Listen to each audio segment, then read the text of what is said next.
नमस्ते प्यारे बच्चों। आज मैं आपके लिए एक बहुत ही प्यारी कहानी लेके आया हूँ और हमारी कहानी का नाम है मेट्रो की सवारी। जेबा और उसके अब्बू मेट्रो से कुतुब मीनार घूमने जा रहे हैं।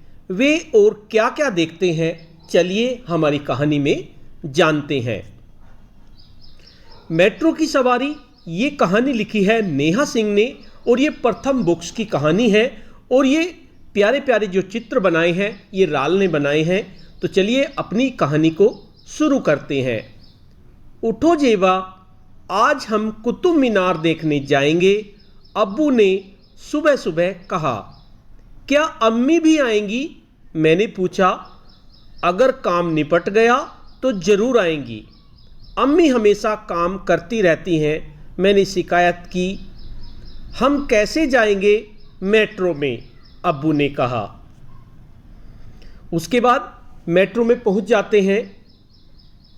सूट बूट और काले चश्मे पहने एक आदमी को प्लेटफार्म पर पहुंचने की बड़ी जल्दी है। माफ़ कीजिए, जरा हटिए, कहता हुआ वह तेजी से चलती हुई सीढ़ियों पर भाग रहा है। हम इन जादुई सीढ़ियों पर ऊपर और ऊपर चढ़ते जा रहे हैं। मुझे लगता है जैसे यह सीढ़ियाँ मुझे निगल जाएंगी। हमारे गांव में ऐसी सीढ़ियाँ नहीं हैं। मेट्रो प्लेटफार्म पर आ चुकी है। मैंने ड्राइवर को देखने की कोशिश की। जब मैं बड़ी हो जाऊंगी तो मैं भी मेट्रो रेल चलाऊंगी। चमकीले दरवाजे अपने आप खुल गए। सर, इन दरवाज़ों को कैसे पता चलता है कि कब खुलना है और कब बंद होना है? मैं और अब्बू अंदर चले आए और मुझे ठंड सी लगी। किट किट किट, दरवाजे बंद हो रहे हैं, एक आवाज़ ने कहा। यह मेट्रो एक लंबे सांप की तरह है।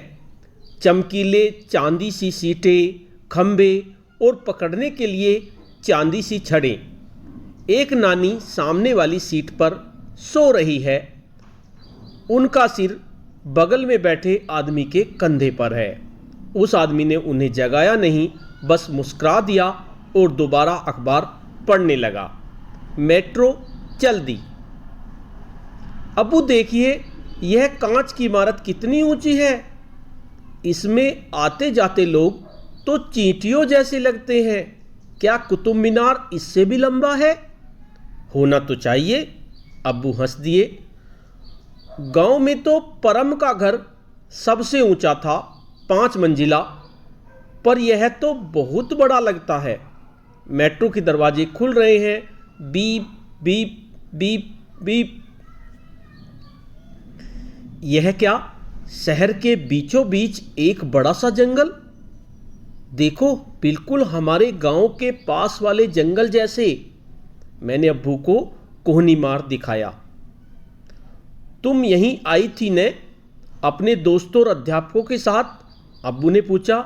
अरे हाँ, अब याद आया, मैं अपने दोस्तों और अध्यापकों के साथ यहीं तो आई थी।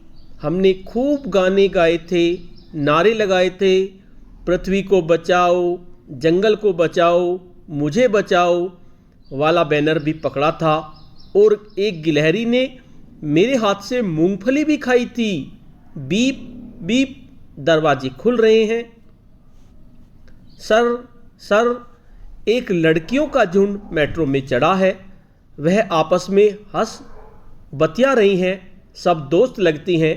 मैं उनके कपड़ों और बालों को निहार रही हूँ। एक के बाल तो नीले हैं और इतनी सारी कान की बालियाँ। उसके तो होंठ पर भी बाली है। एक ने गिटार पकड़ा हुआ है। वह सब गाने लगती हैं, बाकी सब तालियां बजाते हैं। बीप बीप, दरवाजे फिर खुल रहे हैं। सर सर, कुछ और लोग मेट्रो पर चढ़ते हैं।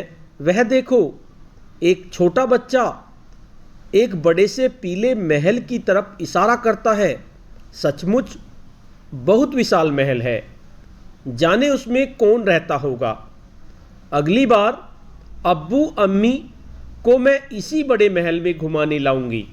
बीप बीप, दरवाजे फिर खुल रहे हैं। सर सर, देखो अब्बू, वह गाड़ियां तो जाम में फंसी हैं। और हम तेजी से आगे निकल आए। इसलिए तो हम मेट्रो लेते हैं जेबा, अब्बू बोले। तभी ऊपर से एक हवाई जहाज गुजरा और नीचे गाड़ियां पत्तों की तरह बने पुलों पर चल रही हैं। हम मेट्रो में आसमान और धरती के बीच में। सर सर, कुछ लोग उतरकर कहीं ज़्यादा लोग चढ़े हैं। सब लोग थोड़ा खिसकें, थोड़ा सरकें और फिर सब के लिए जगह बन गई है। मेरे आसपास बहुत सारी आवाज़ें और बहुत सी भाषाओं में बोलते लोग हैं। एक माँ अपने बच्चों के साथ आई है। उसके पास बैठने की जगह नहीं है। अब्बू ने उन्हें अपनी सीट दे दी। अचानक दिन रात में बदल गया। हम जमीन के नीचे हैं। चारों तरफ कांच में सिर्फ लोगों के प्रतिबिंब दिख रहे हैं। यह किसी गुप्त गुफा की तरह लग रहा है, जिसमें बहुत सारे तारे और दीवार हैं। एक आदमी जो देर से फ़ोन पर चिल्ला रहा था बोला, हेलो हेलो। लगता है उसका फ़ोन नहीं चल रहा। बीप बीप, दरवाजे खुल रहे हैं। बीप बीप, हरी बत्तियां जल उठी हैं। मैं ड्राइवर के केबिन की ओर जा रही हूँ। मैं मेट्रो से उतरी और आगे भागी। आराम से, अब्बू पीछे पीछे आए। सलाम वालेकुम अम्मी। अम्मी ने अपनी सीट और टोपी पहन रखी है। वालेकुम अस्सलाम जेबा। केबिन में दर्जनों बटन हैं। पता नहीं अम्मी को कैसे याद रहता है कब कौन सा बटन दबाना है। क्या आप हमारे साथ आएंगी? मैंने पूछा। अम्मी ने हाँ में सिर हिलाया। फिर एक बटन दबाया और केबिन का दरवाज़ा खोल बाहर आ गई। अम्मी, आपने कितना अच्छा चलाया, इतनी तेज और एक भी झटका नहीं। और आपने हर किसी के चढ़ जाने का इंतज़ार भी किया। आगे बढ़ने से पहले अम्मी हंस दी और मुझे गले लगा दिया।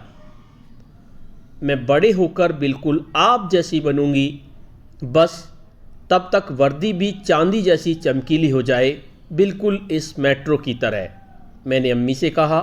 और फिर हम कुतुब मीनार की तरफ चल पड़े, अब्बू, अम्मी और मैं। तो बच्चों, आपको ये कहानी कैसी लगी? अगर आपको ये कहानी अच्छी लगी और आपने भी कभी मेट्रो देखी है तो मेट्रो के अपने सफ़र को अपने बच्चों के साथ शेयर कीजिए, अपने अध्यापक के साथ शेयर करें। जल्द ही एक दूसरी कहानी में मिलते हैं। तब तक के लिए धन्यवाद।